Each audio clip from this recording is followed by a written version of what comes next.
Hello, everyone. It's the Historical Gamer once again, and today we're returning to single malt strategy. It's been a while since our last podcast. It was our 10th episode, a milestone episode, but we're on to episode 11. And I am here with Jean, the Strategy Wargamer. How are you doing today, Jean? Not bad, man. How you doing? I'm doing great. What's been going on? What have you been playing lately? Lately, last couple weeks, I guess I've been hitting up Patriot Battles from Jeff Lapkoff Games, or actually he changed his name again, so I have to look that up. But yeah, Patriot Battles, and it's that and Ultimate General. So you haven't been just ducking out on me and planning to quit the podcast and leave me hanging high and dry, huh? No. I thought maybe you ran away to New York or something, and I was never going to hear from you again. Yeah, well, I took some time off, and had, some medical issues and hit up some old friends in Brooklyn. But it was a good time. But I had a good time. What games have you been playing? Well, first of all, I'm glad you're back. I've been playing quite a few games, actually. I've been playing a bit of Afghanistan 11, the new game by Every Single Soldier, which is the sequel to Vietnam 65. Basically, they take the Vietnam 65 concept, put it into Afghanistan, add some scripted scenarios, and also keep that sort of sandbox general, just sort of random map element to it. Been a lot of fun with that. I've been revisiting Panzer Corps, because I don't know if you saw, but they announced a sequel to Panzer Corps will be coming out, I think they said next year. Yeah. And they said next year? I thought it was this year. I was hoping on this year. Nope. 2018 is what they said. It's going to be on Unreal Engine 4, and it's going to be fully 3D. So think Panzer General 3D, and what a great game that was. Hopefully it turns out better than that. And like virtual reality Panzer General. Yeah, right. I don't know how you would VR that, but who knows? Maybe when you defeat an enemy vehicle, you'll get a kill streak or something like that. But in addition to that, I've also been playing a lot of Ultimate General Civil War, so I've been kind of having my hands in a bunch of different pots and having a lot of fun lately. Yeah, I was sick that week, I think, when Civil War General released that update for Chickamauga. I posted a video, quick 5-minute video review of it. I was kind of there's pros and cons to it, but like the one thing that I really appreciate them doing is you don't see a lot of Chickamauga scenarios in a lot of Civil War games, and I appreciate them actually releasing a battle focused on a scenario focused on that battle, because I mean, if you probably take a half a dozen Civil War games, I mean, you might see one or two having that battle in there. I think they're going to be the first Civil War game I ever see cover Cold Harbor in anything but like a modification. So it'll be, I don't know how they're going to keep that interesting. I think it's really, some of the battle choices that they have are interesting to say the least. Chickamauga was a lot of fun. I ended up losing because in my first engagement because of the magical hill concept of, you've absolutely thrashed the enemy, but you don't have that one victory point that, it doesn't matter that they're surrounded. They still are on that magical hill, so you lose. That's why I don't like those kind of concepts, they're on that magical hill, you kill all their units, but they have like one surviving unit, and, apparently they win because it's 20-1, but they got that hill. Right. In some cases that makes sense, but in other cases it doesn't. Like if it's an objective that is a road objective and it allows them to withdraw or something like that, preserve their forces, that makes sense to me. But if you're completely surrounding them or behind them, then that loses some of its logic. But people have to make different decisions in game design, and it's still a lot of fun. I am happy that they included Chickamauga. I have no idea how they're going to make Cold Harbor interesting, but I guess we'll see. I'm trying to think. I think it might be the next one up. They're getting kind of close to finishing off the battles that they said they were going to cover, so I don't know if we're about to be to the official release or where we're at with that. 7 or something like that. They're like 0.2 away from vanilla. Yeah, so they've got Cold Harbor, and then I think they've got Washington and Richmond, which I assume they'll do as kind of like a last hurrah based on where you're at in the campaign. Then you'll have the ability to attack one or the other. I think going back to your point, I think from a week or from the last podcast or the podcast before that, like Cold Harbor, I can and DC are going to really hard to do. Now that I look at, was reading up on Battle Cry of Freedom the last couple of weeks, and looking at the strategy behind it, like for example, Washington D.C. scenario. I can't see any aspect of the Confederates actually taking DC. So I don't know how they're going to have to work that scenario out, that there is some kind of fighting chance that Lee can take DC, because the amount of fortresses that DC had is unbelievable. Well, you just need to read some more Newt Gingrich alternative history of the Confederates if they had won Gettysburg, because I think that book deals with that. Was it good, or like how did that happen? The first book in the series was good. I don't remember what happened in the third one, other than to say I think the Confederacy still eventually lost. That's about all I remember from it. Spoiler alert. So anyway, but today we're not going to talk anymore about Ultimate General Civil War, because I think we beat that thing to death. We've talked about it, like 4 of the last 5 episodes or something to that effect. So it's not the Ultimate General. Yeah, but it's not the Ultimate General Civil War podcast. This is the Single Malt Strategy podcast. So, oh, good Lord. So I think the topic that we had talked about discussing today, and certainly we can always change the topic as discussion evolves, but was just in general Paradox. Paradox Interactive, the publisher and game developer, has had a lot of stuff going on lately, and I kind of wanted to get your take on it. I've talked a little bit about it on my YouTube channel, but I think, you know, since our last episode, they've released their 2016 financials, which were absolutely phenomenal. They had a great game. They also announced that they're going to be selling games directly through Twitch, which is kind of a big deal. It's a big departure from what Twitch has done in the past. It's also, I think, a big deal for them to have that kind of a partnership with Twitch, unless, you know, other game developers are going to be doing it as well, and they just haven't announced it.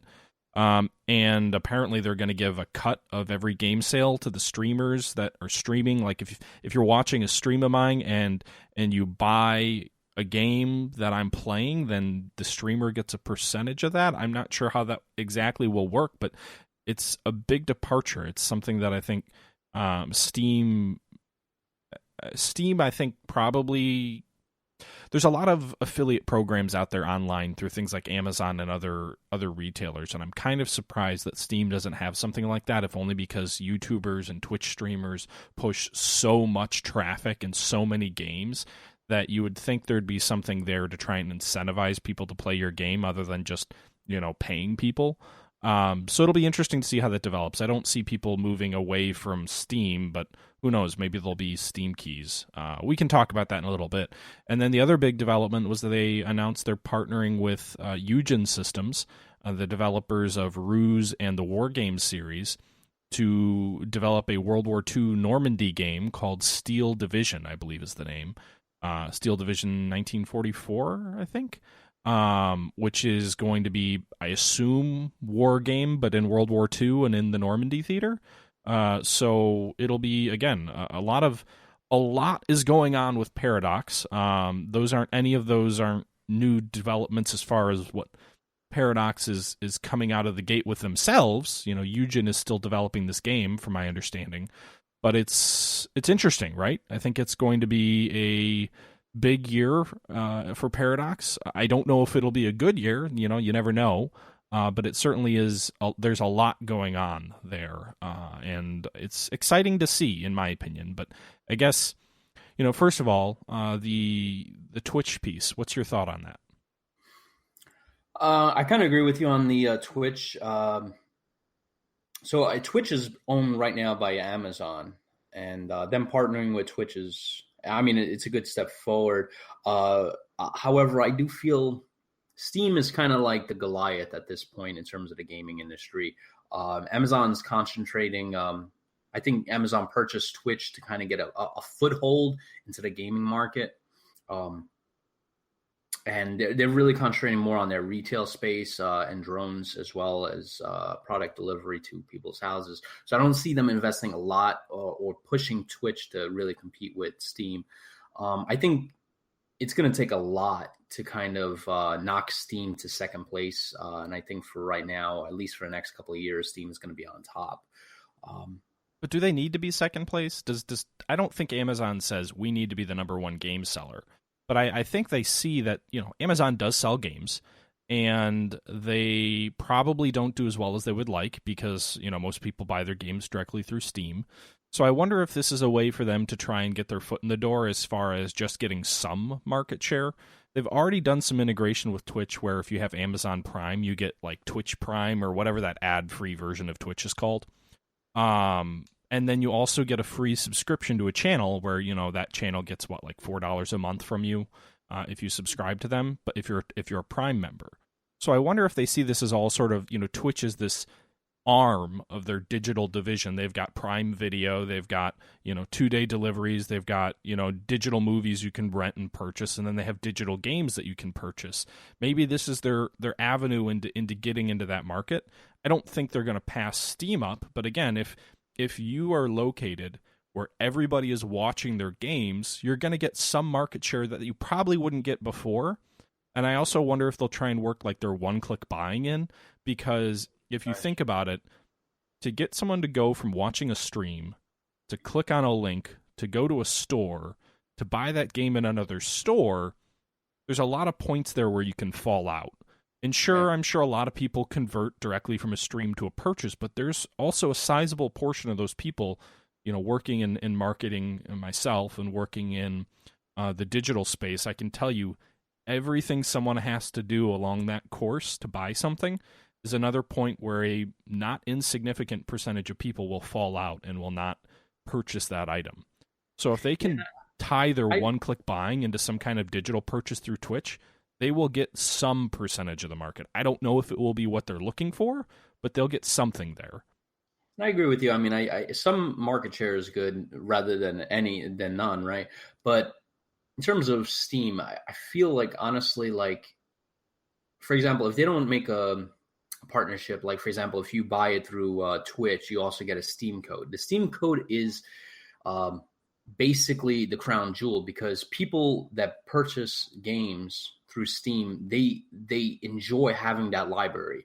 I have tons of friends still, when I was at Apple, that had literally probably hundreds of titles in their Steam library, and they would never shop anywhere else. I mean, there's numerous stores out there besides Steam. I think I'm trying to remember. There's a couple other publishers out there that have their own little stores. I think Sony's one of them. But they would never buy games off there because they don't want to have a library with Steam. They don't want to have another library with this other company or another library with Twitch. So unless Twitch can provide gamers, say, hey, listen, we'll give you the 5%, if you go through here, but we'll also give you a Steam code so we can add to your library there. They need to do something like that, because honestly, right now, like, I don't have a lot of Steam titles. I have probably like 20 or 25. But the one thing I really hate is having 2 or 3 libraries. I have the Steam library, then I have a library with what's the other company that I got? Civilization 5, I think, from. You have anything with GOG? Yeah, I have Good Old Games, which is another library there. I have some games there. And there's a couple other networks that I have. So literally, I have libraries all across the place. I decided a couple years back, look, I'm just going to have everything on Steam because Steam is the biggest. I can access it from numerous computers. And generally, when you buy something on Steam, if it was a Windows game and the developer made a Mac version or a Linux version of it, you automatically get it for free. While a lot of networks don't do that. So while this Twitch news is really good and it's a good step forward, I would love to see some incorporation or some partnership with Steam, because I wouldn't definitely not use such a system unless I got a Steam code with it. I guess we'll see. I mean, I don't know what route they're going to go, if they're going to include Steam codes or not, but one way or another, I think it's encouraging, at least from the perspective of They're trying something new. They're innovating. And frankly, I don't think there's much risks from Paradox's perspective because I'm sure Amazon is footing the bill for the majority of the development here, right? Yeah. I also wonder, I don't know if this is the case, but I wonder if Paradox is maybe a less Steam-centric audience. I don't know if they have a different market than the traditional, AAA gamer or traditional computer gamer who plays everything and only on Steam. That may be the case. I think if you look at Matrix games, for example, they exist largely.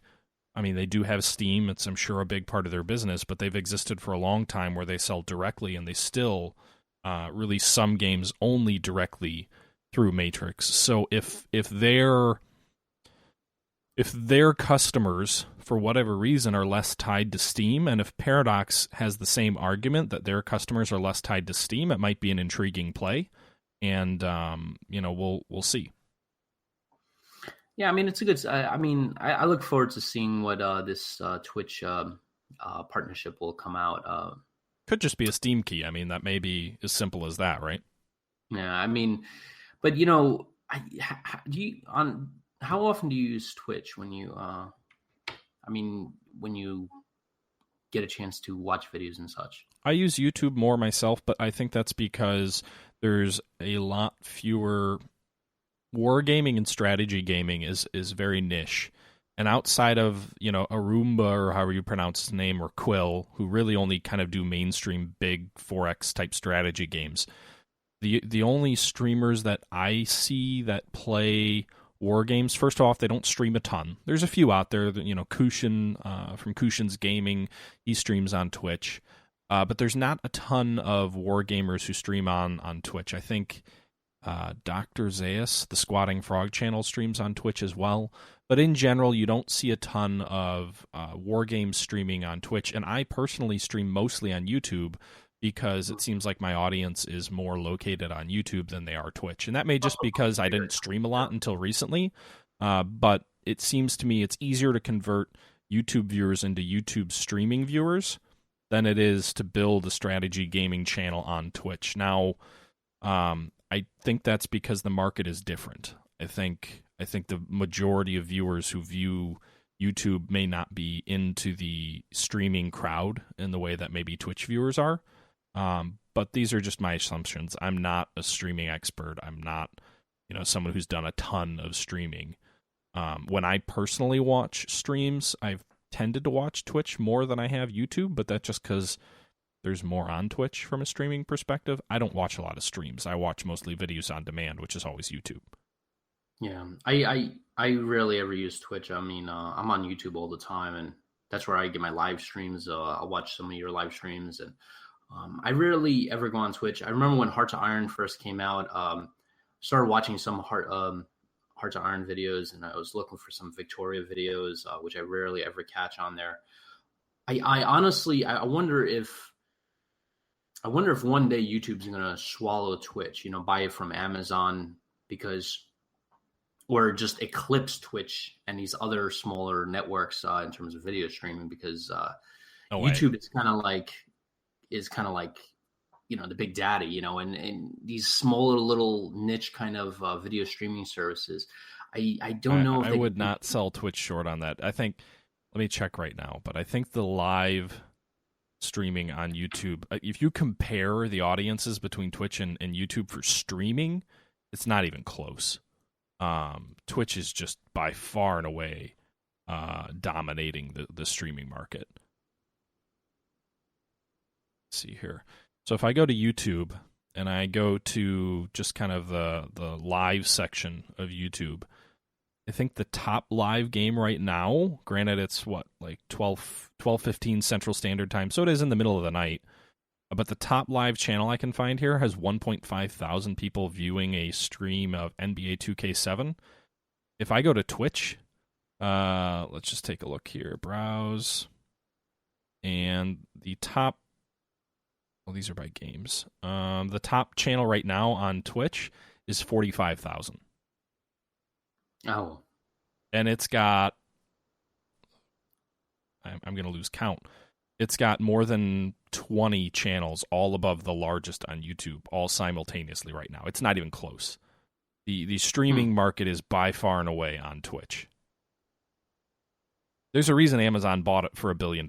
It's dominating the gaming streaming, but I think it's a different kind of game. I think it's principally a kind of first-person shooter or MMO or Twitch strategy game. By that I mean like StarCraft. I don't think it's much in the way of wargaming. Wargaming is pretty niche to begin with. I think that market principally resides on YouTube. Yeah, because I never see it on Twitch. That's probably why I never utilize that system. I always think, I always hear people talking about YouTube. I never hear anybody mentioning Twitch. I rarely ever hear Twitch, when I'm talking to my friends, like, hey, where do you go on YouTube? And I never hear from people going, streaming on Twitch. Yeah, What's the other network besides Twitch? There was another one. I forgot. What? It's like a second. I think it's probably a little bit smaller. What did you say? My memory. Well, what's the other network besides Twitch? I don't really know. I don't really watch anything else, but anyway. So I mean, I think it'll be interesting. This is. I think it's neat to see Paradox go down this route. I think it's innovative. I hope it succeeds to some extent. I want them to do well, but I'm always a big fan of competition. And whether they get a Steam key or not, if YouTube. Or if not YouTube, if Twitch can provide some competition to Steam, and if they end up rewarding streamers for playing these games and essentially providing mass marketing for these games, in many cases for free, I think that affiliate sort of relationship is positive for the most part. There's obviously risks. You could have people saying games are great that aren't, just to try and get people to buy them. But I mean, that can happen now where a developer pays a channel to say good things about their game too. So we'll see. I'm excited to see Paradox kind of at the forefront there, where they're kind of leading the way, from a innovative standpoint. Kind of building off that. I think we can move on to the next topic, which is, Steel Division, the new game that they've announced a partnership with Eugen Systems, the developers of Wargame and Ruse, to develop a real-time strategy game, probably Wargame Normandy, basically, at World War II, and taking place during the D-Day invasions. I haven't done a ton of Wargame on my channel personally. I did a couple reviews for Wargamer.com back in the day with it. I found Wargame Airland Battle the most enjoyable of the series. Wargame Red Dragon was a little bit too cartoony with their naval combat, basically being Age of Sail ranges, but with missiles, which was humorous to watch, but not terribly authentic from a immersive perspective. But yeah, what's your thoughts on that? I remember when Ruse and Wargame were announced back in the day, and there was so much talk about them when they were being released.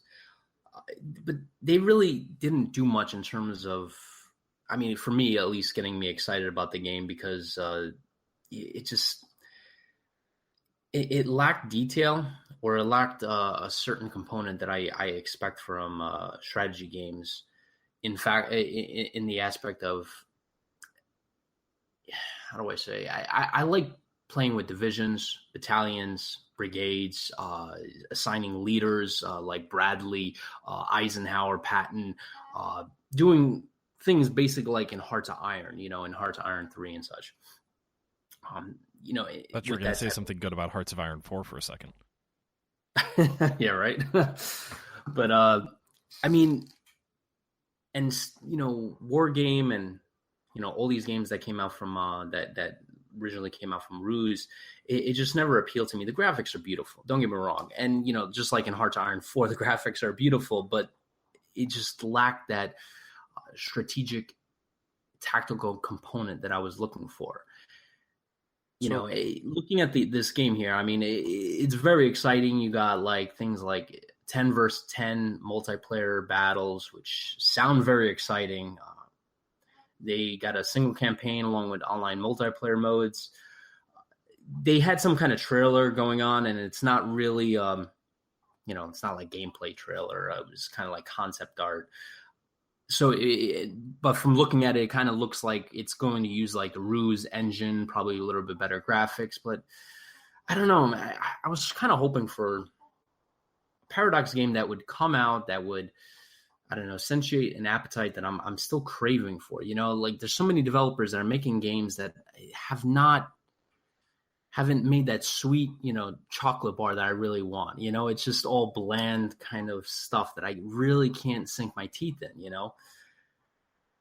Yeah, I mean, I guess what you're looking for is not a tactical game, then, right? Um, I'll take a tactical game. Like Patriot Battles is a game that I'm playing right now. It's a tactical game of the American Revolution. But even that, I haven't released my review of it yet. But I'm not. I expected the game to be different than what I'm playing now. I was expecting like a larger game, and these are kind of. It feels more like a casual iPhone game that you play on the way to work. Like oh, I don't think that's fair. I mean, I don't know how much you've dug into Ruse or Wargame. Um, I have Ruse. I sadly haven't played through the campaign. Ruse was more of a big budget game from the marketing perspective. It had like a cinematic type of campaign in it, and it had a lot of unique elements around deception, which I don't think the War Game series ever really adopted. I think they kind of abandoned that and went more with just sort of a tactical RTS. Um, so I think the game will be much more in common with War Game, which are, they had War Game European Escalation, War Game Airland Battle, War Game Red Dragon. Those three games have all come out since Ruse. So I don't think it'll be a Ruse game. I think it'll be a War Game game. And I hear where you're coming from. It sounds to me like you're more of a grand strategy with tactical elements fan, at least from a real time perspective. I enjoy tactical real time games. I've always enjoyed the Combat Mission series, for example. Yeah, those are great. I want to enjoy Graviteam, but I can't get past that user interface. It's just, I'm sorry, I'm not groggy enough. It's I feel like I'm learning a new language. But I'm excited for Steel Division because I think if you're looking for kind of something that's a little bit less intense or immersive than not immersive, but if you're looking for something that's a little bit more fast paced and not quite as punishing, not quite as detailed as Combat Mission or Graviteam, I think that's where Steel Division or Wargame or any of the Eugen games really have their sweet spot. They're not a Command and Conquer type RTS where you just, spam a bunch of units that you purchase and go out and collect ore and just kind of run up to each other with health bars. They're more in line of a tactical war game that has a much more fast pace maybe than a real game, but is still, you don't see at least in my experience, you don't see health bars for an infantry unit. You see infantry units run across, and if a guy gets shot, he gets killed. If a tank gets hit by an anti-tank missile, it blows up. It doesn't lose 30% of its health bar. It blows up, like a tank should. You use terrain, you use trees, hills, what have you, in order to gain cover and then maneuver tactically. It's not really set up at a battalion or brigade level where you're issuing commands at that level. It's more at an individual unit level, and things certainly take place very quickly, but it is a lot of fun in my opinion, and I'm looking forward to it. I think it'll be interesting to see how the Wargame series sort of transitions back into World War II. I think a lot of the appeal with Wargame was you've got all of these different elements. You've got TAC air coming in with fast movers. You've got anti-tank missiles. You've got armor, precision weapons that infantry can carry. And now you're going back to a much more basic combat setup where infantry might have a bazooka or a Panzerschreck, but you're not talking about guided weapons. You can have TAC air, but it's going to be unguided rockets. So how accurate will that be? How effective will TAC air be against enemy units? You don't have helicopters anymore. You don't have a lot of the fancy shiny gizmos that makes the War Game series really stand out and be something different and be kind of a Cold War game. I think that rapid and instantaneous death of half of your troops that can occur in a Cold War game is more sellable because weapons are so accurate and so deadly in that era. I think they're going to have to dial that back a bit for World War II to be quite as compelling. You shouldn't have a laser-guided cannon that always hits every single time it shoots. You're talking manually trained weapons, or not manually trained, but optically aimed as opposed to a computer guiding it in. But it'll be interesting. I'm excited to see it, and we'll see again how it plays. I'm guessing it will play similar to Wargame. What I hope they do is I hope they model more of the Wargame Airland battle. What I liked about the campaign in that game was you had off-map events. So not only do you move around this operational map, but you also had things like, you could call them bomber strikes or naval bombardments, or other things that would have an impact on the battle when you go into the battlefield, in terms of the enemy might have fewer movement points or be weaker or less supply or less reinforcements. I think that kind of a component is going to be important to keeping a Normandy campaign interesting. And I'm looking forward to hopefully maybe some authentic maps, some authentic towns that you can fight in with an authentic operational map. We'll really see, but I'm excited about it. As you can tell. I'm looking forward to them placing it in the World War II era. I would love to see P-51s Mustangs coming down and doing some strafing fire. That would be pretty sick. The graphics, and I do appreciate a lot of the graphics that these developers cook in to the game, in terms of especially the aerial graphics. P-51s, or I wonder if they'll allow us to do some B-17 strategic bombing runs. That would be kind of cool. If you're doing a Normandy campaign, I think you have to. If it's anything but just landing on the beaches, heavy bombardment was key to the breakout. Now, maybe it's not on map. The reason I was talking about Wargame Airland Battle was they allowed you to have strategic bombing raids, and it had impacts on the enemies in a hex, but you didn't actually see the bombs falling. It was kind of an in-between battle thing. So then when you went in to fight, the enemy was reduced in strength because of it. I'm personally more of a Thunderbolt fan myself, if you're talking about TAC Air. The P-51 was a great fighter, and it was graceful and all that, but if I'm flying in low and trying to destroy enemy vehicles, I want that Thunderbolt with me. I want that. Heavy plane, though, I remember, right? Because the range wasn't that... the Thunderbolt was basically the A-10 Warthog of World War II, in my view. So, I mean, that thing was a beast. It could take a ton of fire, had a ton of firepower, and was probably... I think it was probably the best close air support aircraft in World War II. I love the Corsair. Maybe behind the Mosquito for the British. I'm not, but certainly from the American perspective. Now, let me ask you something. If you had to choose, let's say you were kind of like the guy in charge of Paradox, and you were working with the team behind Ruse. I forgot the name of the developer, but Eugen Systems.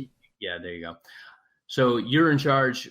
If you had to choose anything other than Normandy, what would you choose? Or would you rather, would you choose Normandy versus anything else? If you had to choose anything out of World War II, Pacific and European theater, if you had to choose a campaign, which one would it be?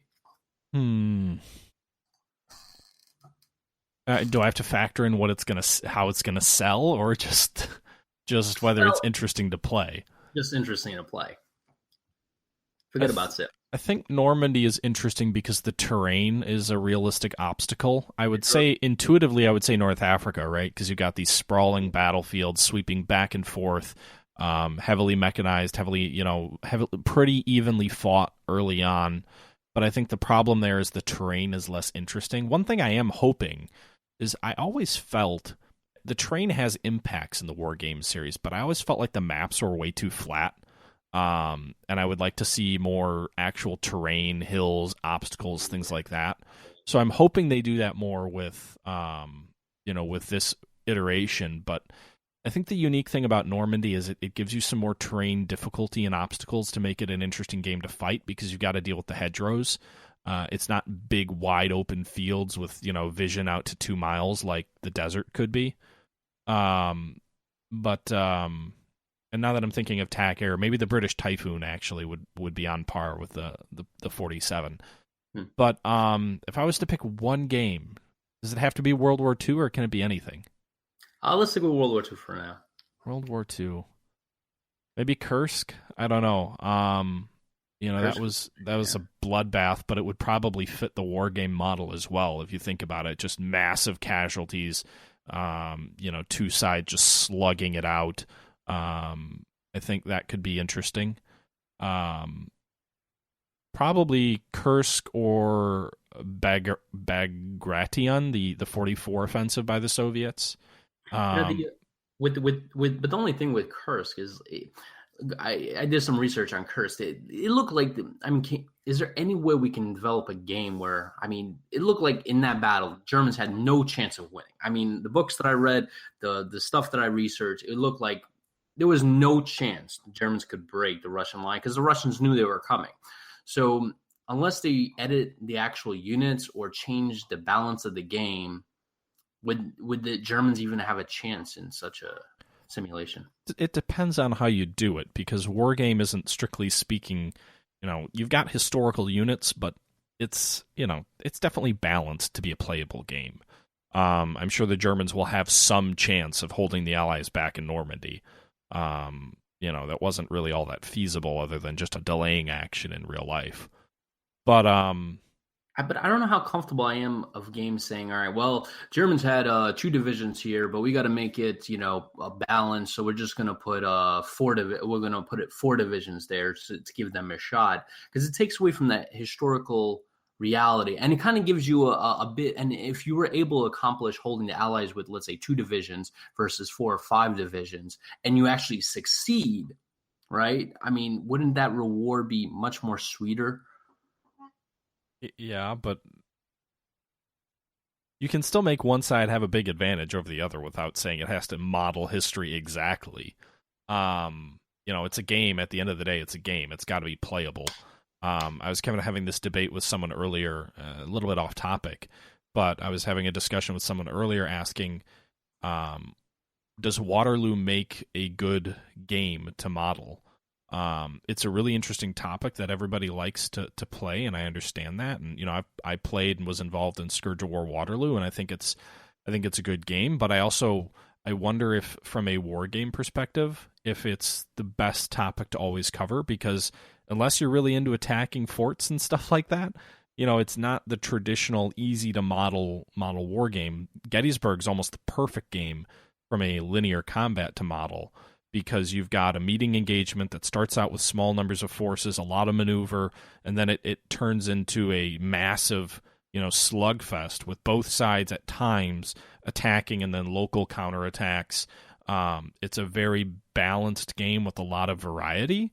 Whereas, games that like Waterloo, Napoleon's Last Battle, or any game that really specifically looks at Waterloo, it's a static defense versus an attack until the end, where you have some, allies coming in on the flank. So I think, sometimes what we may think of as an ideal game, like Kursk, for example. Did the Germans have any chance in Kursk? Probably not. But that doesn't mean you can't change it to make it a more interesting game, because a lot of battles in history, Waterloo's a good example, not Austerlitz, Leipzig is a good example. A lot of the World War I battles are good examples where, from a gaming perspective, one side has such a huge advantage over the other that you need to make some changes to make it playable, to make it interesting. If you just model history perfectly all the time, I think you end up with a lot of battles that aren't all that interesting. And most battles in history, I think one side had a huge advantage over the other going in, and maybe the generals that we typically think of as being oh so great, their true greatness wasn't on the battlefield. It was their ability to get there first with the most and overwhelm the enemy. But once you get to the battlefield, a lot of times things are already decided. I think that's one of Nathan Bedford's forest mottos, kind of get there first with the most men. I think I'm reading something about that. Yeah, I couldn't remember if it was him or not, but I mean, it's definitely true. If you think about a lot of battles, there's a couple of battles in the Civil War that I think the Civil War is a little bit more interesting, but it's more just because the South so often overcame, horrendous disadvantages. I think World War II, when you get into the more modern battles, I think it becomes a lot more difficult to model things interestingly. Italy might be an interesting campaign to look at because it was a lot more even, but even there's not a ton of maneuver to really There's not a ton of maneuver there, right? It's like a static defense versus an attack, and I don't know. I think a good game is strongest when you can have both sides be the attacker and both sides be the defender. You know what game I would really love to see in using ruse, the ruse kind of system with from Eugen would be a battle focusing on the Battle of Berlin. With the German Wehrmacht trying to hold on for every bloody street, and the Russians just being this unstoppable tidal wave. I would love to play a game because it's kind of almost like the Alamo, right? It would be a spectacle for sure. I don't think it would make a good game. Well, it would. I see. I like those kind of last stand. Like the chances of you holding them back is next to none. But Berlin wasn't next to none. Berlin was none. There was 0% chance that the Germans could have done anything to win that battle, unless again you change some things or you change your victory conditions to make it an interesting fight. I wondered though if there was. No, I always look at there was zero. There was 0% chance. You think so? Even if they got barring the Germans developing a nuclear weapon and frying the front line with 5 nukes, there was 0% chance they would have beaten the Soviets. I really love learning more about the last days of World War II. There's a couple of documentaries and books about it. I really love going into it because it's like you have this, like I was saying, this unstoppable tidal wave, and you have, German Wehrmacht troops that are still trying to hold back this unstoppable tidal wave, and they're still doing it. It's kind of remarkable seeing something like that. Yeah, but I think from a technical perspective, it would be an interesting game. I don't think it would make an actually good game. I do wonder, though, with Steel Division being published by Paradox, first of all, I'm really excited that Paradox and Eugen are working together. I think Paradox is sort of stuck in this middle of a big game developer, but not really when you consider the size of the industry. And yet, Eugen is kind of the same thing where they've got these games that they develop that have great visuals. They look almost like AAA games, kind of without the cinematics, and yet they're not. But they still seem to be really well received with really big audiences. I wonder what influence Paradox will have on the game. I don't think they're going to influence the playability, but do you think they're going to split more content out as DLC? Do you think maybe they'll have a Cobra DLC or a Breakout DLC, or maybe it'll end up being with a Battle of the Bulge DLC? Do you think they're going to kind of paradox it with a lot of DLC added on? Well, if this was just Paradox, 100%, because, if you look at Hearts of Iron or Europa, the amount of DLCs that they have for these titles, I already lost count. I think I lost count after half a dozen per Europa or Hearts of Iron. I already lost count. I lost count, but I own them all. Yeah. Eugen being part of it, they probably, since they're a little bit smaller than Paradox, would probably, kind of go along with what Paradox wants to do, or at least be influenced by Paradox's decision making or advances. So I think maybe that we could possibly see, exactly that. We'll probably see a Battle of the Bulge kind of thing, and then crossing to Germany kind of DLC. And that's where the industry, I feel, is heading. How many games a game comes out and they have a DLC following a couple of months later, another DLC after that, another DLC after that. And I think it's just the state of the market now. Every game developer and publisher is making a ton of DLCs. Look at the Star Wars Battlefront series. That came out, and how many DLCs did they come out with that one? Wait, which Star Wars game? The Battlefront one for consoles and the PC. Oh yeah, I feel like consoles are kind of in a different league there with DLC though. You typically only get 3 or 4 map packs, and they don't really change the game. Whereas if you look at Crusader Kings 2, the game that came out and the game that there is today are two completely different things. They are the exact opposite of, not opposite, but they are not in any way similar to what it was when it came out. It's a much better game, a much deeper game, a much richer game. And I think it's interesting because I think I saw someone tweet earlier today that Crusader Kings had the most people online playing the game today than they have had in the entire history, or not today, but this week, in the entire history of the game. It's been out like 5+ years. Maybe it was Europea Universalis, but one or the other. They had the highest amount of interaction online of any time in the past, and it's a 5-year-old game. So I get there's a lot of criticism around the DLC mentality that Paradox has, but on the flip side, it allows you to have a game out in the market for 5 years, and people don't forget about it. People don't stop playing it. People continue to engage with it. You continue to improve the product, and you allow people to take a game that they bought 5 years ago, the base game, and they're still playing it today. And I think that's phenomenal. I wish, we live in a disposable culture, right? You buy a game and it's obsolete in 6 weeks when the next game comes out and people stop playing it. To see Paradox put that kind of support and effort behind their games to keep them relevant for 5 years is phenomenal. And sure, whatever, they're going to throw out DLC every once in a while. But by doing that, they make a game have a much longer life and be much more interesting, in my opinion, than if they were just to kind of go the standard route of, this is the best thing we can do. We'll throw it out there. We'll throw like 2 DLCs together, and then we'll move on to something new.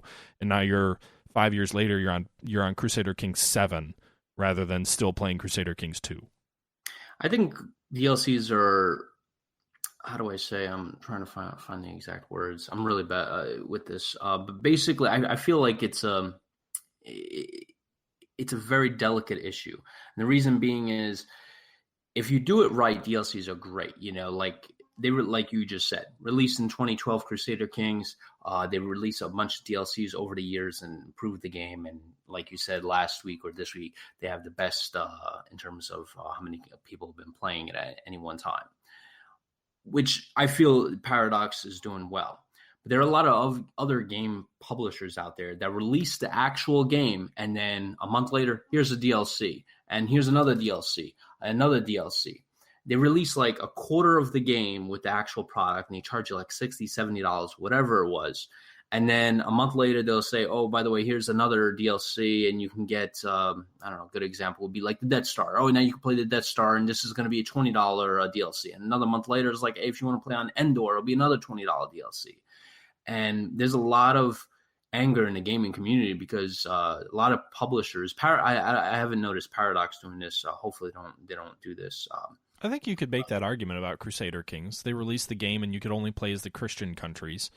And then, they release an update. Now you can play as the Muslim countries. And then they release an update later, and now you can play as the pagan countries. I've definitely seen that criticism of Paradox. But I think on the flip side of that, you can say, okay, fine, we'll build this all into the base game. But they don't do it right away. Do you want to pay $100 for it now, or are you just expecting it to be $60? And now they've got to shelve half the other features that they developed there because it's not cost effective. Like they're a business, right? They got to make money to stay in business, and again, at the end of the day, if you want to pay less, I think you have to expect to get less. I'm not, totally on the side of developers. I think there's a lot of shady things that developers do, not Paradox, but I think there's a lot of shady things that developers do with, maybe DLC or business practices in general.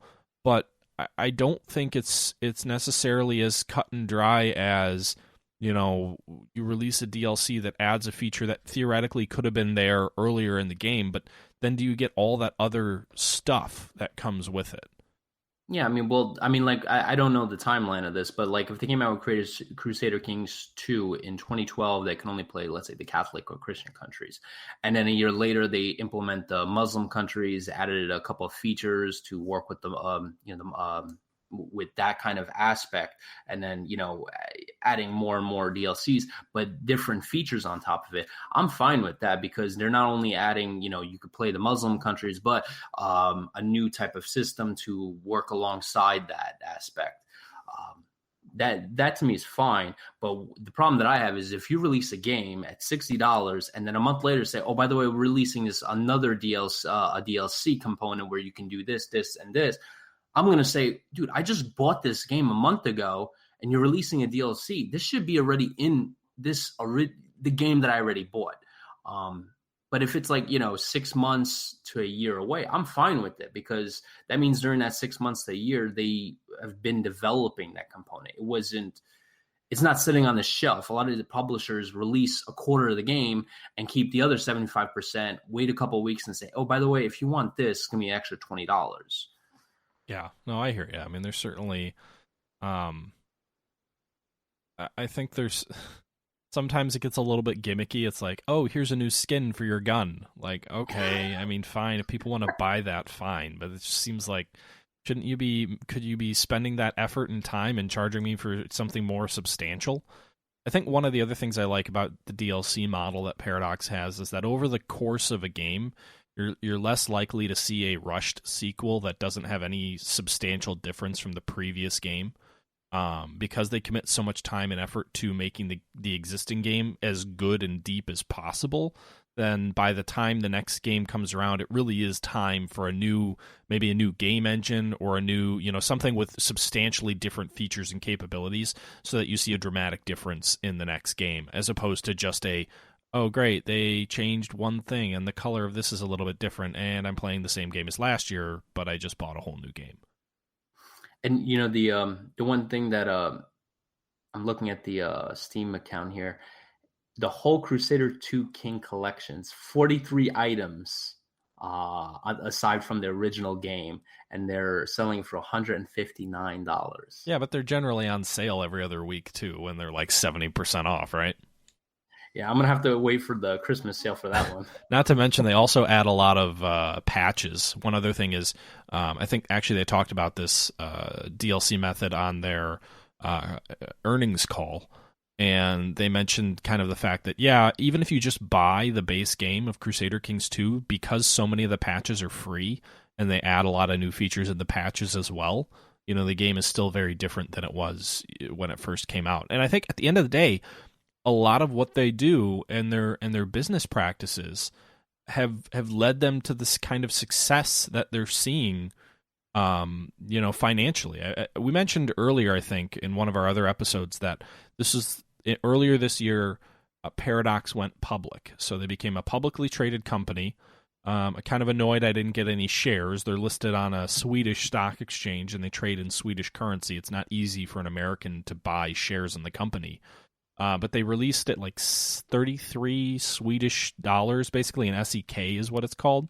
And so they released it, was it like March or May or something?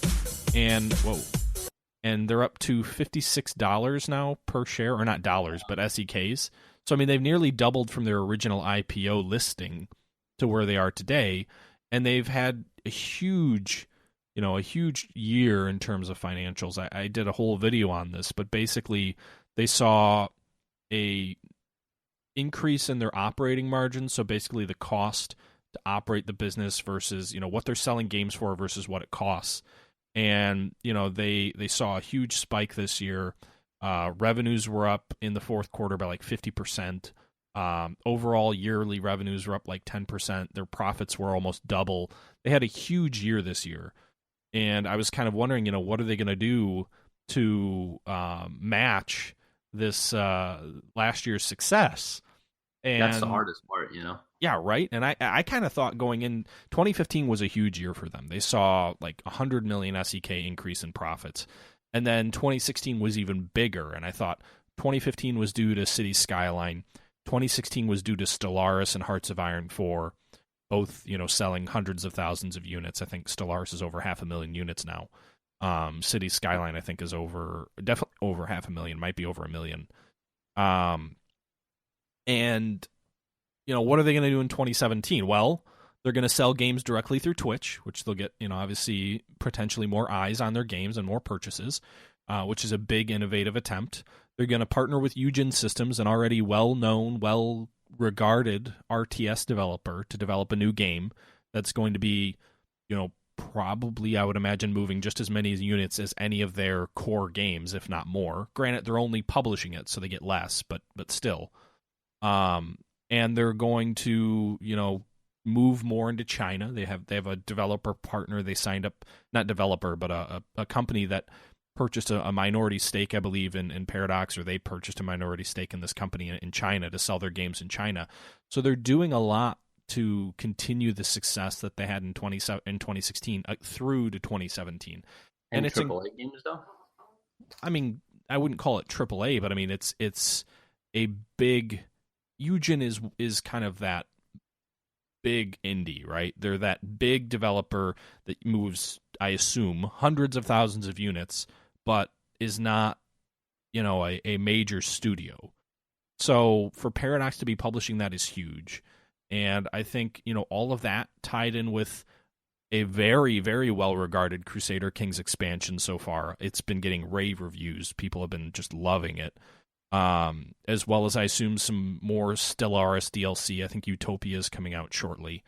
I think this could be another big year for them, which is encouraging to see, because I think the risk that you always have when a company goes public is they start pinching pennies or just kind of just kind of throwing shovelware out the door to keep revenue up. And sure, that can work in the short term, but in the long term, that's a disastrous business decision for a lot of, game developers. And you also lose vision during that time period, because, you're focusing on the money rather than the quality of the product.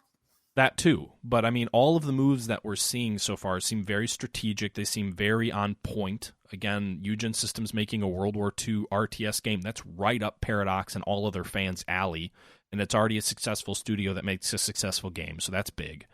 Continuing to iterate on all of their existing, internal IPs, and trying some, low cost, potentially high reward things, like working with Twitch to start selling games through Twitch, bringing their games to the market in China, which I don't know a ton about the Chinese market, but my perception is they're less driven by FPSs and much more interested in strategy type games, more so like StarCraft, but even so, like, space games I imagine might be up their alley. So Stellaris, Cities Skyline, those kind of games might do well in China. I guess we'll see.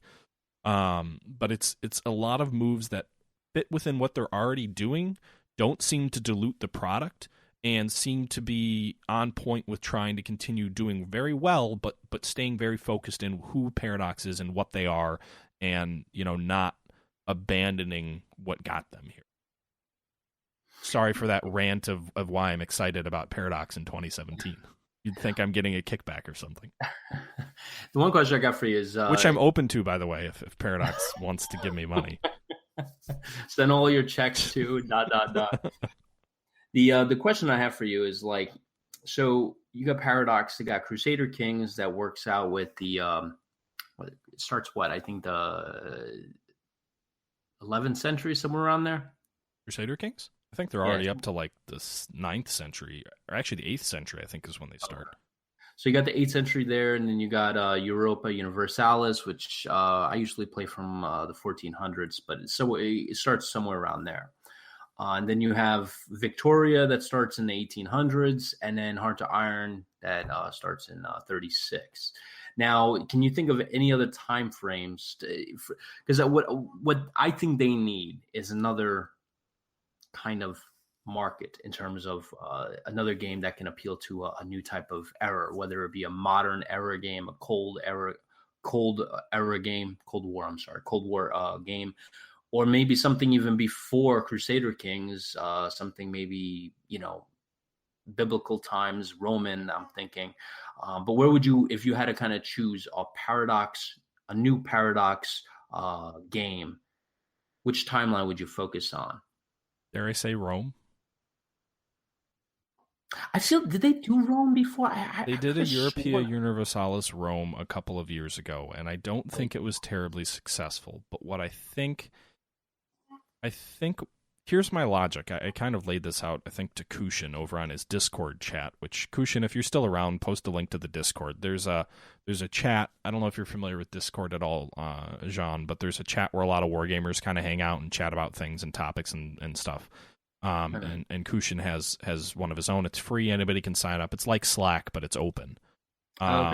So I think Rome makes sense from this perspective. I think at this point, I could be totally wrong. This is just me speculating. but I think that the game engine, the Clausewitz engine, is a little bit long in the tooth, right? Crusader Kings came out 5 years ago. Europea Universalis came out, like 4 years ago. Stellaris is still relatively new, but I think I know they've mentioned, hey, Crusader Kings 3 is an idea on a whiteboard somewhere. It's not, coming out anytime soon, but it's something they know what they want to try. I would guess Europea Universalis 4 is kind of in that same boat. And I think Rome would make sense as a technology test bed. So there wouldn't be a lot of expectations around it because Rome 1 didn't do great. They could introduce a lot of new features and capabilities that they want to test out and see how they work for, their future key IP games. But if they really wanted to try and revolutionize their game engine and really take it up to the next level, then what they could do is they could use Europea Universalis Rome 2 as a technical test bed to say what works, what doesn't work. Let's try some radical things, and if it doesn't work out, we'll learn, so that when we get around to releasing Vicky 3 or releasing Crusader Kings 3 or EU 5, they'll already know what works, what doesn't work. They'll know a lot of information about whatever they change under the hood and what resonates with customers and what doesn't. So I think it makes sense to throw that out there as a, hey, we want to make a bunch of changes, some radical changes to the game engine. Let's see how this all plays out. And without having the monsters, expectations. Because if you go and make a bunch of changes to their game engine and it doesn't play out, and they put that out there in Victoria 3, that's going to be a huge impact to their business, because Victoria is one of their, the staples of their business, and there's going to be a lot of expectations around that. But if you can release a game where they don't have that. I mean, Victoria came out. I remember the controversy when Victoria 2 came out. There was I was following the forums a lot, and I remember there was like a competition or some kind of bet that the head of Paradox made, that if Victoria is successful or makes a certain amount of money, that he'll shave his head off, because I think he might have had some doubts that it was going to be an extremely successful game. And then Victoria 2 launched, and then obviously he shaved his head because the game did so well. But I wonder if they're kind of hesitant on Victoria 3, based upon that Victoria is never the kind of the cash cow. I mean, I believe EU4 right now, I think, is top of the charts, or I'm sorry, before Hearts of Iron just came out. But EU is kind of on the top, as well as Hearts of Iron, and I think Crusader Kings is closer to the bottom. But all the way on the bottom, I believe Crusader Kings has sold over 1 million units, so I don't know what, I don't know how many EU is sold, but I think Crusader Kings 2 was a much bigger success than they had anticipated. CK1 was not the same sort of level of success, but CK2 was a huge success.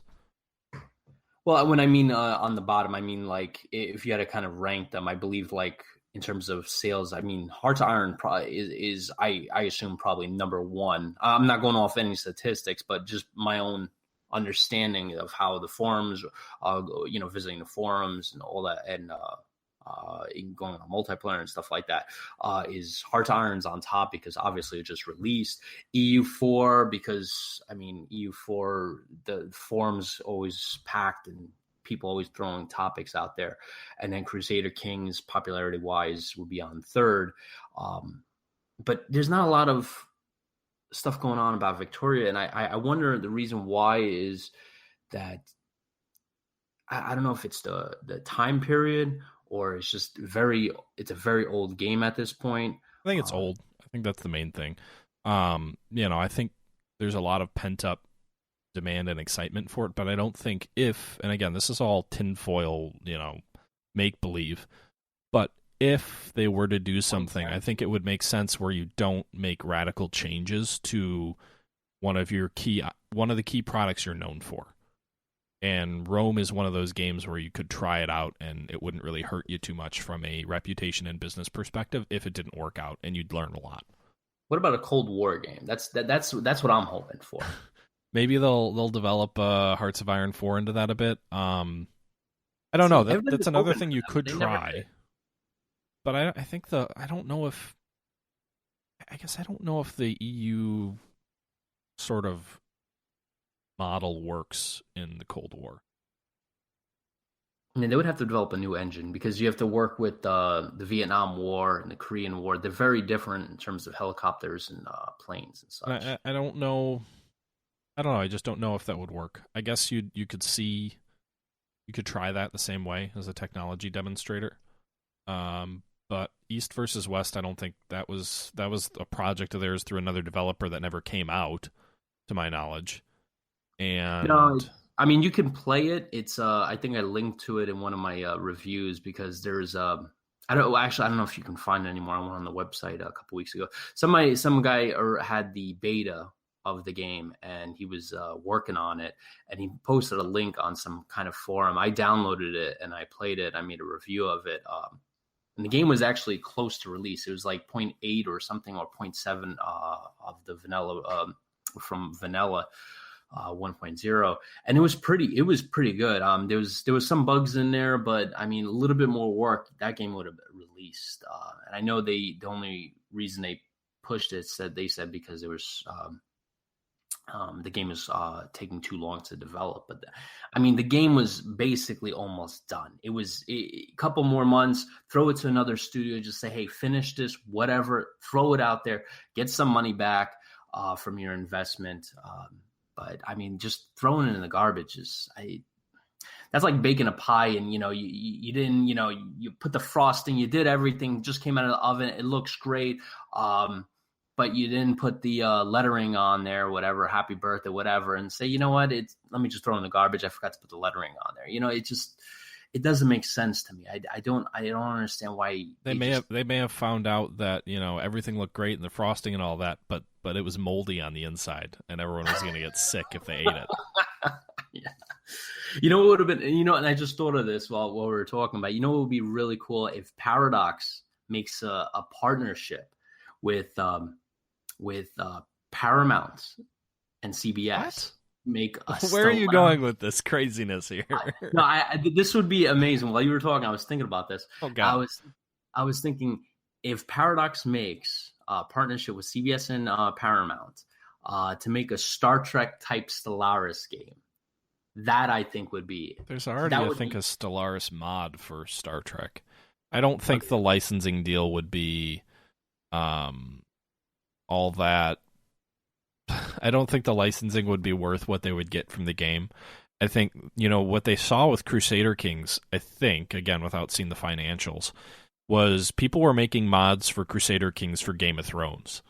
And that was a big contributor. If you remember when Crusader Kings came out, Game of Thrones, the TV show, was starting to get really big.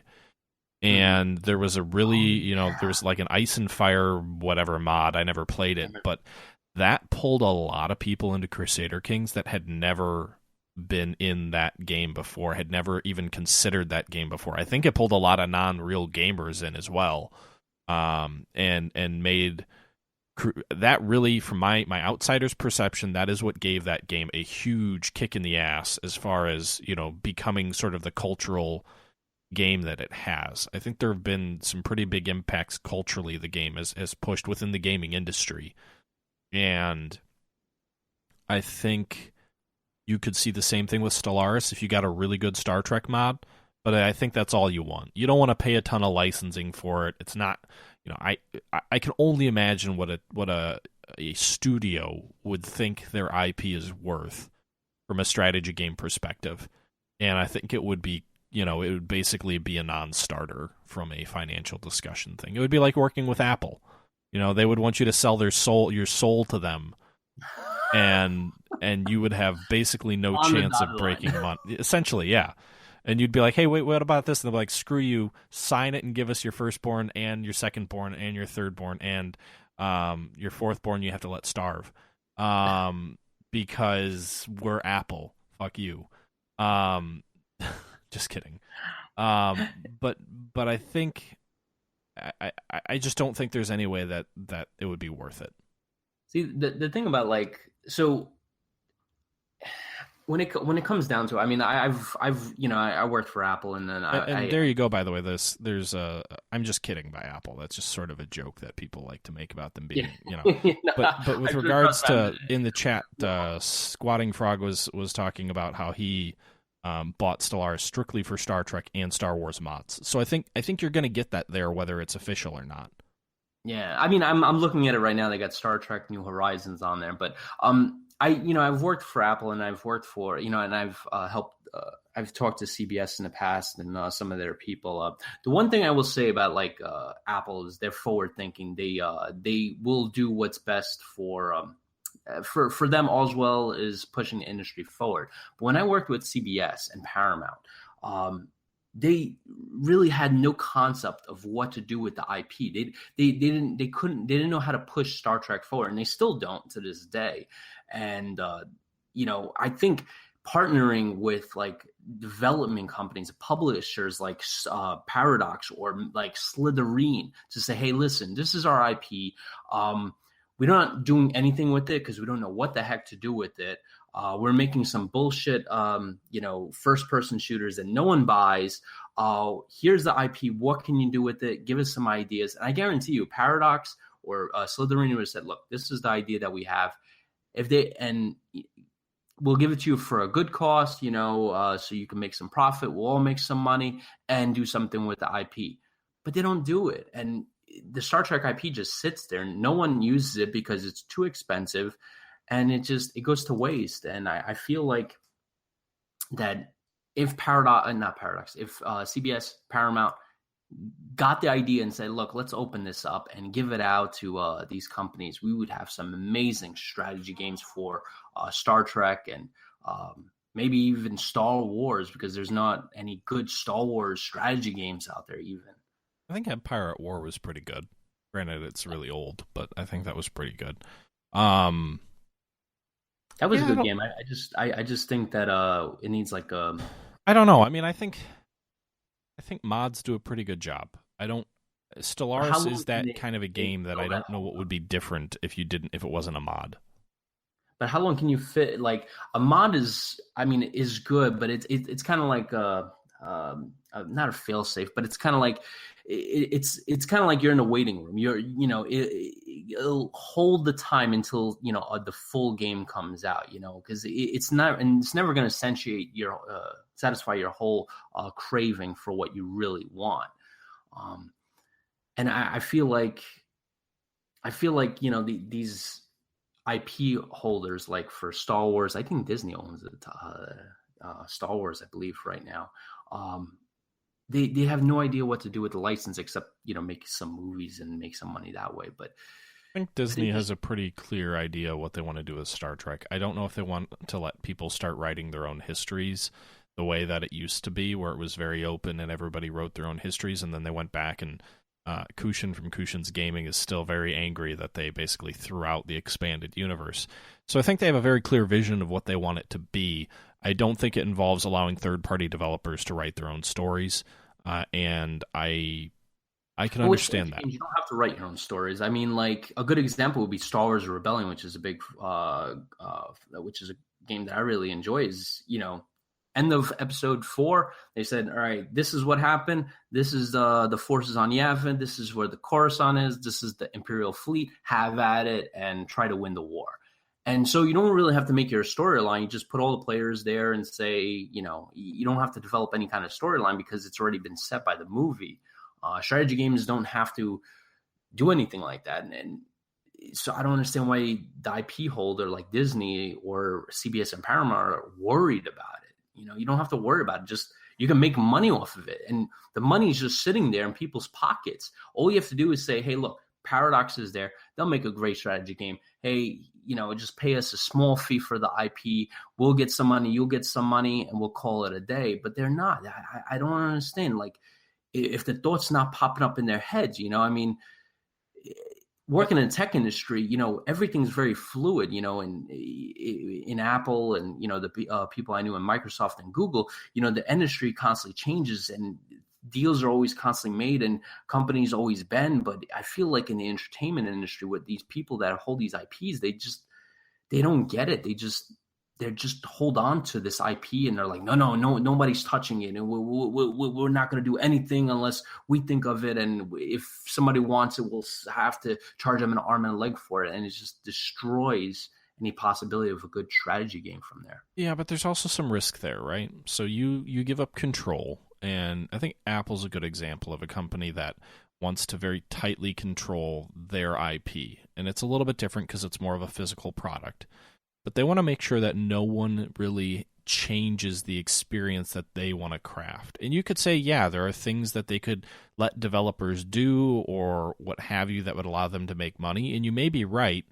But I think there are very good reasons that those kind of companies are very strict with their control over their IP, because all it takes is one person to screw something up, and it could really have an impact on how your product is viewed.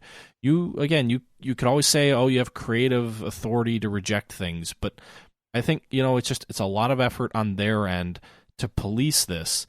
And once you start getting out there, and if you're not very tactical and very strategic about what you're doing and who you're partnering with, it becomes very quickly a scenario where you bloat the market, you dilute the value of the franchise, and frankly, they probably don't see the value in the gaming market. I don't think a lot of these companies understand really how large the gaming market is, or they may see it on a sheet of paper, but it doesn't really translate to them into opportunity versus the risk. I think they still kind of view games as sort of a kid's thing and not really a serious endeavor.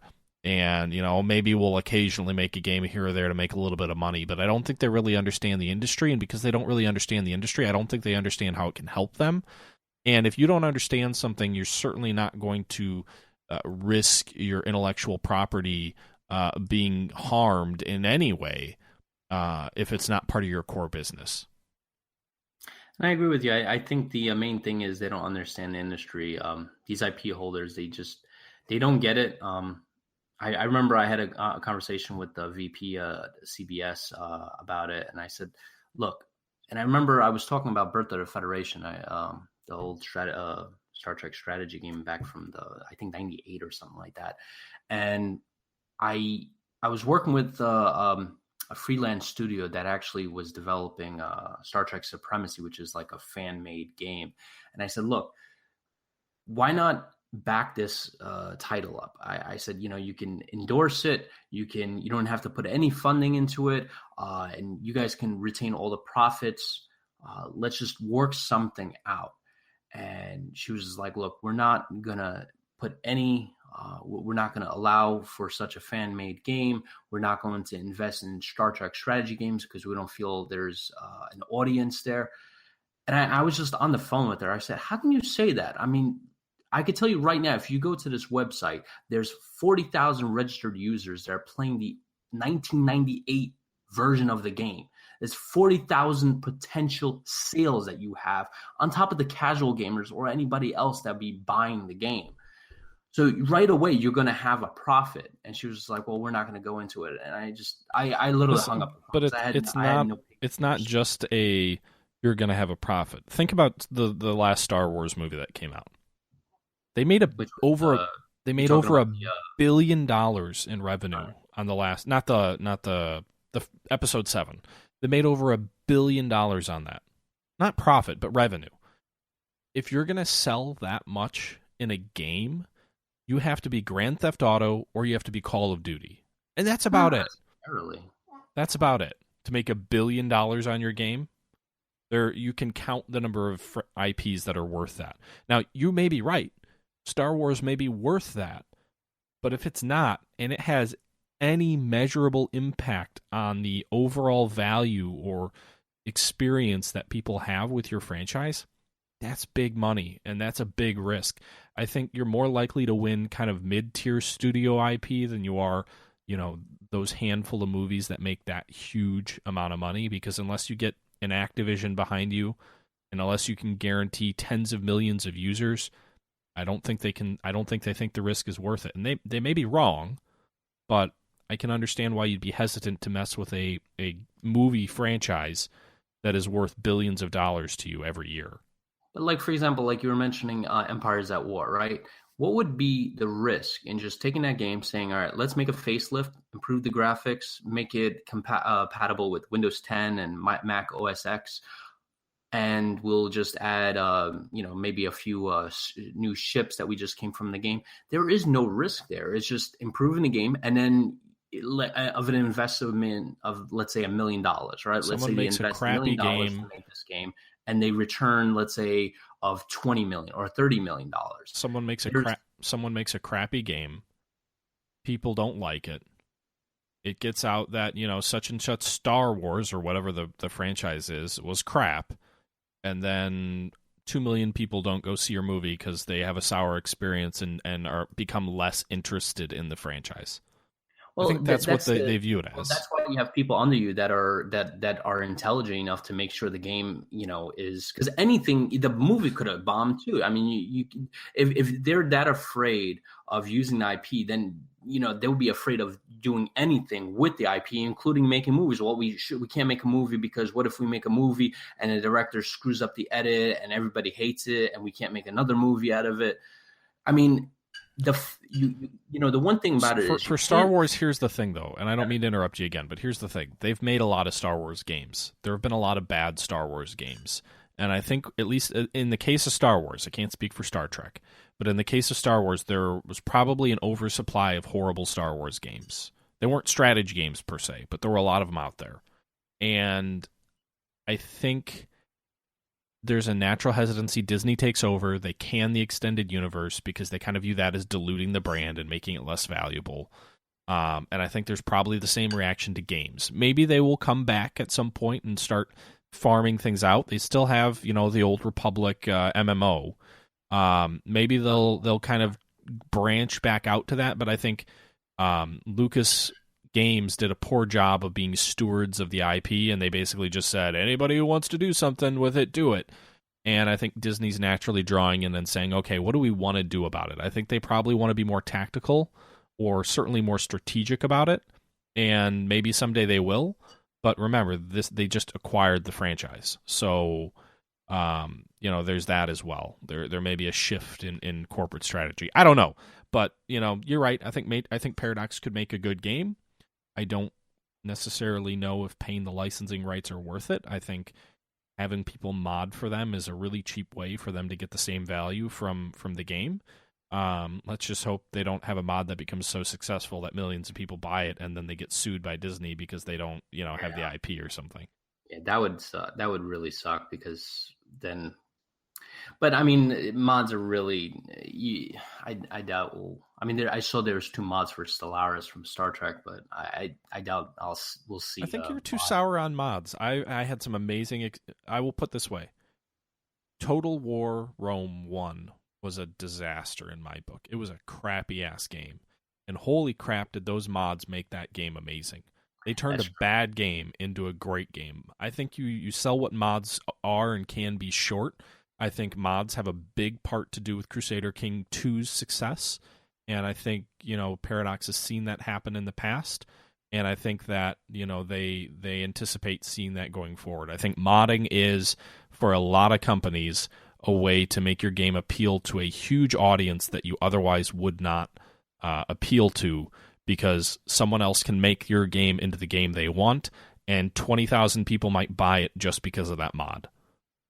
But do you feel like, I feel like modding since, like from 10 years ago, I remember when Victoria came out and Heart to Iron, mods were like the huge thing. And I used to get in mods, play a different mod almost like every month. But I feel like I was going through the mods for for Heart to Iron 4. And I was like, and Heart to Iron 3, I was like, there's a lot less mods than there were in previous games. Do you feel like that community is kind of diminishing a little bit? No, I think it depends on the game. Skyrim, for example, had 1 billion mods, and that's a relatively recent game. Yeah, they had a. I mean, They had a freaking really had like Michael Mann, Randy Savage dragon mod. I think I didn't think know the it had modding that. community has changed because I think some developers have clamped down on mods a bit. I think the Total War series is an example where you used to have all these total conversion mods, and I don't think the last two versions of the game were as open and allowed modders to do as much. But I think that has more to do with studios in some circumstances thinking maybe there's too much control in the modders' hands and kind of reining that in. I don't really see any decrease in the number of mods or quality of mods out there. I agree with you on the turtle conversion. I remember they had like a Civil War turtle conversion for Empire Total War, which I thought was cool. I was watching the videos of it. I thought it was pretty sick. But with that being said, not to cut our discussion off, I think we could probably talk about this for 3 more hours. It's getting a little bit late for me, and I think we'll probably cut it off here at around an hour and a half. Before we go, though, are you drinking any adult beverages? Have you been drinking anything lately? Given this is the Single Malt Strategy podcast, I know we try and talk a little bit about what we've been drinking lately, and I didn't know if there's anything that you've been drinking. No, unfortunately, I've been sick the last week, so I've been on some meds and stuff like that. But before I was sick, I had some nice cold IPAs from, and I want to make a shout out to Kegs and Lantern in Brooklyn, New York. Their gastronomical IPA is absolutely delicious. Okay. Possibly a reason to live. Well, that's definitely very good. I personally haven't had a lot of scotch lately, but I have been drinking a whiskey by a company called Central Standard Distillery. It's a small craft distillery in Milwaukee, Wisconsin. One of the guys in my MBA class is actually one of the co-owners. So I tried some out, and they've got a really good bourbon whiskey that I've been enjoying quite a bit of. Not having anything tonight, but been sipping that, and it's delicious. And if you're ever in the Milwaukee area, check them out. It's Central Standard Distillery, or it's the like Central Standard. Yeah, it's really good. So anyway, that will just about do it for episode 11 of the Single Malt Strategy podcast. I'm Matt. You can call me the Historical Gamer. I'm with Jean. He is the Strategy Wargamer. You can go over to, is it just the strategywargamer.com? What's your website again? StrategyWargamer.com. I'm thinking of dropping that and just using YouTube, though. Okay. Well, you can always check him out there. What's your YouTube channel? Is it just Strategy Wargamer on YouTube as well? I believe so. I haven't gone to the YouTube. I don't think I made that short name for it. So for right now, I guess StrategyWargamer.com until I can, I think you have to do something on YouTube to shorten it out. Yeah, gosh, I mean, you're going to try and be a media mogul. You got to have good branding and all of that, right? Yeah, right. You can check my stuff out on The Historical Gamer on YouTube, so youtube.com/The Historical Gamer. But again, appreciate everybody for listening. Hope you guys enjoyed, and until next time, we're out. See you guys.